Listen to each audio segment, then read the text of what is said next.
successful with what I'm gonna be talking about, it can attract new customers. Because again, our brains will focus. They'll hyper-focus on what's scarce. Your customers will do that.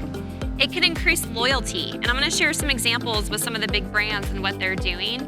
And of course, it can increase revenue. I mean, that's what we're here for. We need to think about our bottom lines, think about our ROI, and how we can apply this to our businesses. So, starting with some of the psychological side. I mentioned this to you, but I want to get into a little bit more depth.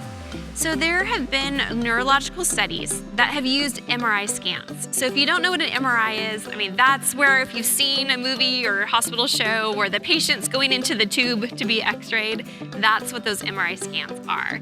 So there have been studies that have looked at how do people react to scarcity? What happens in their brains? And so we've been able to see from these studies what happens with decision making and with evaluation. And I want to tell you that the scenarios in the study aren't scarcity conditions where someone thinks they're not going to have food or water or shelter. No. I'm talking like an auction simulation. Like you might not get the highest bid on something, or you might miss out on a current sale. Those were the conditions they put people into. And what the neurological studies found was that when we are faced with scarcity, the normal steps that are taken in the decision-making process are skipped. The actual part of our brain that has to do with the final decision lights up right away, which means that our brain is focusing on making a quick decision. The other thing that happens is the area of our brain that has to do with valuing something, thinking there's increased value, which was definitely that restaurant in that example that I gave you. That part of the brain also lights up. And then fear of missing out, which I mentioned to you. But one thing you should know about fear of missing out, it's based on a deeper psychological theory of loss aversion. So here's the way to think about it. Loss aversion is something we all experience. We are more afraid of losing something than we're excited about gaining something. I'll let that sink in.